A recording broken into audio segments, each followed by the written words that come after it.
किसी भी जमीन का रजिस्ट्री अगर 2 बार गलत तरीके से कर दे तो क्या ये पॉसिबल है? क्या ऐसा हो सकता है? क्या ऐसा कोई कानून है? बिल्कुल ऐसा पॉसिबल है। आपकी ज़मीन है और इस ज़मीन को आप जो है 2 बार जो है उसको बेच सकते हैं, 2 बार आप रजिस्ट्री कर सकते हैं। यानी आपकी ज़मीन और ऐसे मामले हुए हैं, और ये जो अगर ऐसा होता है तो क्या ये सही है? यह जानना और समझना बेहद ज़रूरी है। क्या लोग ऐसा करेंगे तो ये सही स्टेप है? ऐसा करना चाहिए? ये बहुत ज़्यादा सही है? क्या अपना दस्तावेज को सही करने के लिए, दुरुस्त करने के लिए यही कर लेना ज़्यादा सही होता है? तो देखें, किसी भी ज़मीन का आज जो सवाल है, सर मैंने एक ज़मीन खरीदा था, उसका दाखिल खारिज भी करा लिया हूँ और जो है एक तरह से बाउंड्री भी करा लिया, मतलब इस ज़मीन का म्यूटेशन कायम हो चुका है, प्लॉट पर जो है लग चुका है। ठीक है, आप कह सकते हैं पूरे जो ज़मीन है उसका घेरावा कर लिया गया है। अब पता चला कि ज़मीन को एक दूसरे के साथ बेच दिया है और उसका दाखिल खारिज नहीं हुआ है, तो अब होगा भी नहीं, इसलिए कि आपने क्या किया, आपने जो है दाखिल खारिज आपने करा लिया। तो अब जो है विक्रेता का इससे नाम ही हट गया, तो अब जो है उस व्यक्ति का दाखिल खारिज किसी भी हालत में नहीं होने वाला है।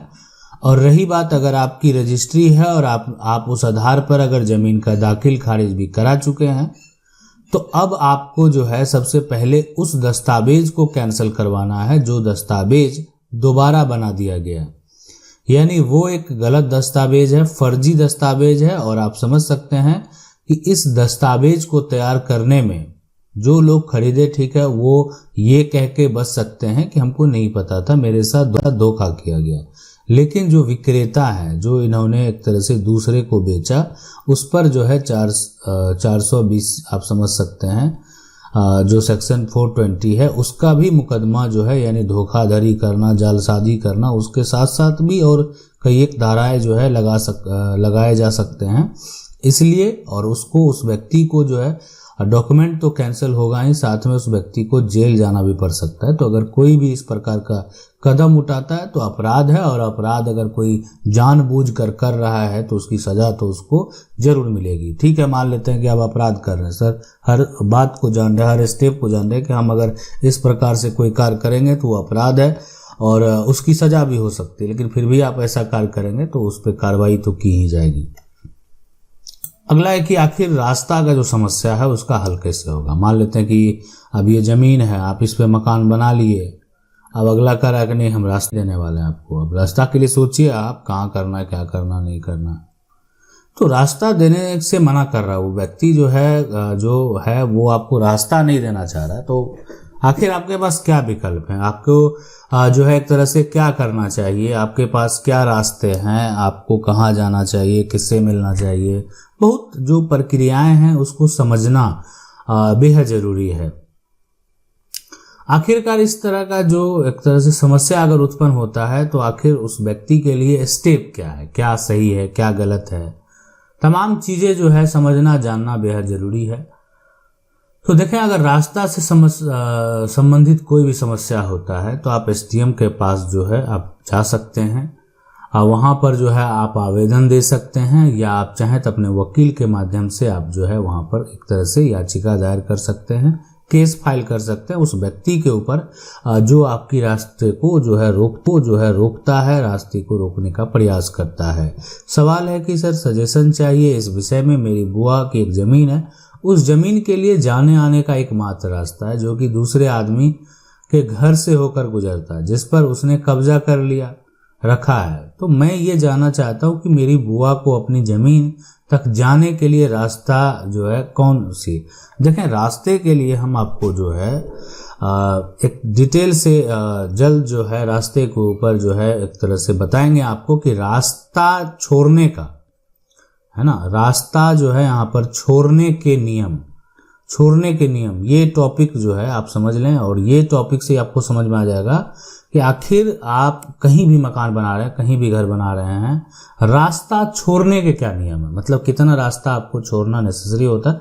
इसलिए कि जब मामला कोर्ट में जाएगा तो वो ये बात देखा जाएगा, ठीक है आज मकान ग्राम पंचायत में बन रहे हैं या नगर जो तो दोनों केस में अगर देखा जाए ना, वहाँ पर भी मान लेते हैं कि जो अप्रूवल होता है वो नगर निगम के द्वारा होता है, ग्राम पंचायत में भी नियम है अप्रूवल का, लेकिन लोग नहीं लेते हैं, तो भविष्य में उनको समस्या उत्पन्न होता है, तब फिर दौड़े जाते हैं।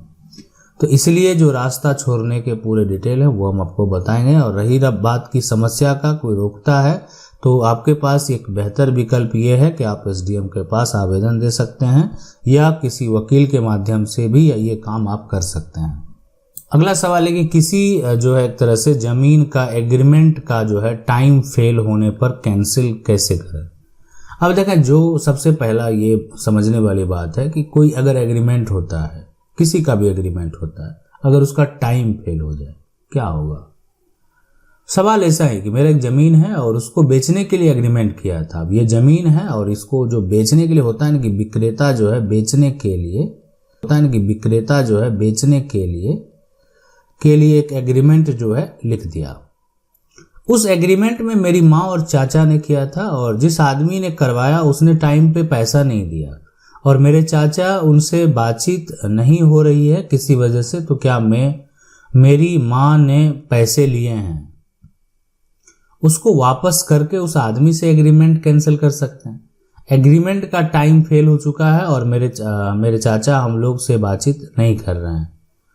तो देखें, सबसे बड़ी जो समस्या ये है कि रही बात वो ज़मीन बेचने के लिए आपने एग्रीमेंट लिया और देखें एग्रीमेंट का जो कैंसिल का प्रोसेस है कि दोनों की सहमति से जो है आप ये काम करवा सकते हैं। तो आप सबसे पहले उनको समझाने का प्रयास करें, है ना, कि मेरे साथ जो है एक तरह से पारिवारिक समस्या है जिसके चलते मैं आपके पैसे को वापस करना चाहता हूँ, एग्रीमेंट को कैंसिल करना चाहता हूँ ताकि आपको भी भविष्य में किसी प्रकार का कोई समस्या नहीं हो। अब व्यक्ति सामने वाला जो है अगर समझने को तैयार है तो कोई दिक्कत नहीं होगी, समझने को तैयार नहीं है, लड़ने को तैयार है, तो मामला जब जाएगा तो फिर आप जिस कंडीशन के लिए आप उससे पैसे लिए हैं वो कंडीशन को अगर आप फुलफिल नहीं करते हैं तो आप फेल्योर हैं। और रही बात एग्रीमेंट के टाइम पीरियड में अगर वो व्यक्ति पूरा पैसा दे दिया है तो आप एक तरह से आप फिर 100% फेल्योर हो जाएंगे।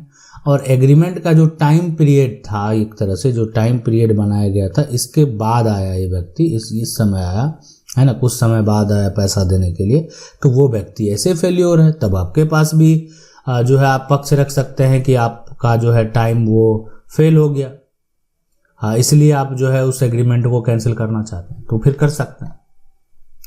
अगला है कि माँ के नाम मकान है, मतलब ये जो मकान आप देख रहे हैं माँ के नाम है और ये ज़मीन पर मकान बना हुआ है।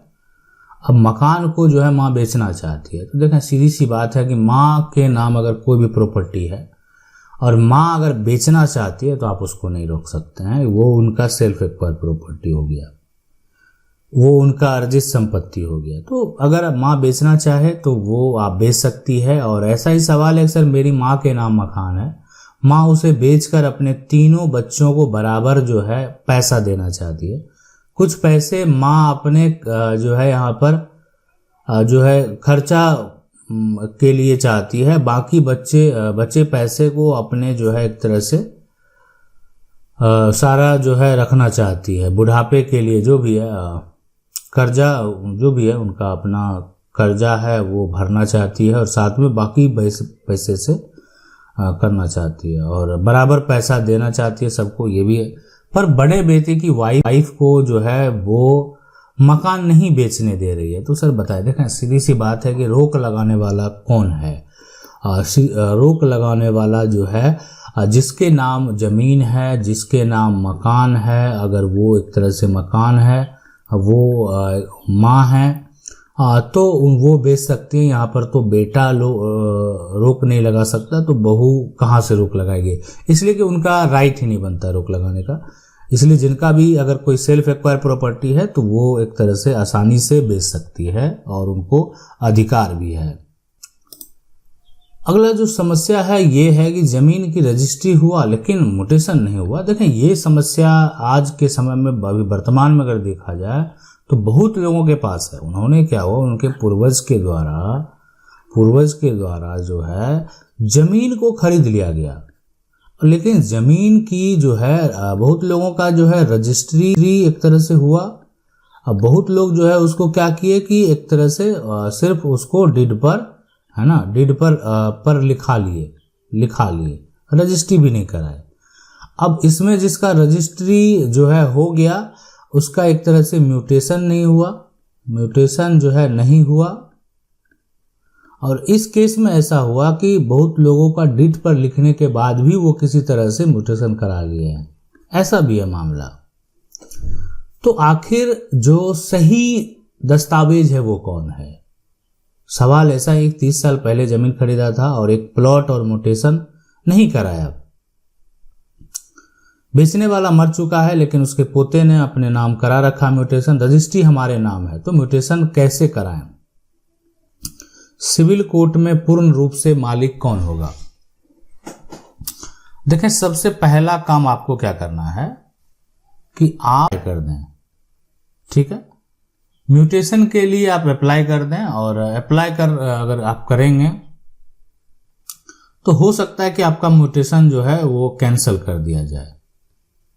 आपका म्यूटेशन कैंसिल हो गया, फिर आगे क्या करेंगे? अनुमंडल एक तरह से या एक जो जिला स्तर पे है आप उसको अपील करेंगे, ठीक है। ये म्यूटेशन के लिए ही आप करेंगे और अपना जो प्रूफ है वो सारा दिखाएंगे कि इस तरह से ऐसे किया गया। और आप परिवार में जो है वो सदस्य उतने जागरूक नहीं थे, किसी कारण बस उलझे हुए थे, उनको पता नहीं था, या बहुत सारी दलीलें हैं जो दिया जा सकता है और इसलिए इस प्रॉपर्टी का जो है म्यूटेशन नहीं कराया गया।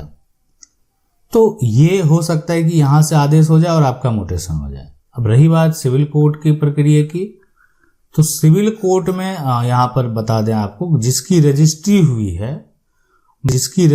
हुई है म्यूटेशन नहीं हुआ है, तो पूर्ण रूप से अगर बात करें ना, पूर्ण रूप से वही मालिक है संपत्ति का, वो ओरिजिनल मालिक हुआ।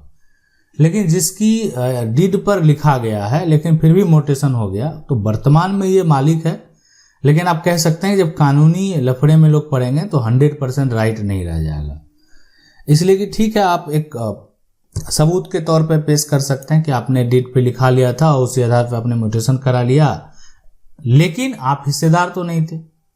ये काम हिस्सेदार का होता, ये डीड पर एक तरह से लिखा लेना और उस आधार पर म्यूटेशन करा लेना, तो ये कौन करता है? ये वो करता है कि जो आपके वंशावली में जो आपके उत्तराधिकारी हैं, तो उनका ये काम है, ना कि कोई दूसरा व्यक्ति जो है एक तरह से जमीन रजिस्ट्री करा ले और या डीड पे लिखा ले और उस आधार पे म्यूटेशन करा ले। अब है कि नीलामी से प्राप्त जमीन को एक भाई ने बेच कर जो है फरार हो गया, तो बड़ा समस्या। देखें कि भाई जो है इसको क्या किया, बेच दिया और फरार हो गया।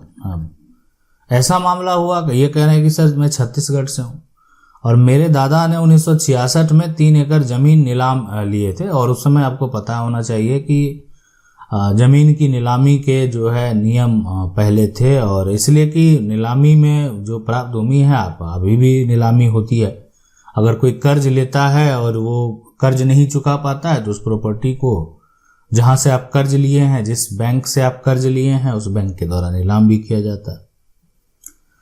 अब है कि उसका जो है यहाँ पर पट्टा अभी तक नहीं बना है और उस जमीन को जो है चोरी छुपके से मेरे बड़े जो है पिताजी की वाइफ बेचकर फरार हो गई, जो कि मेरे बड़े पिताजी का डेथ हो चुकी है 15 साल पहले, तब से फरार है और बाहर से आके बेच के चली गई है।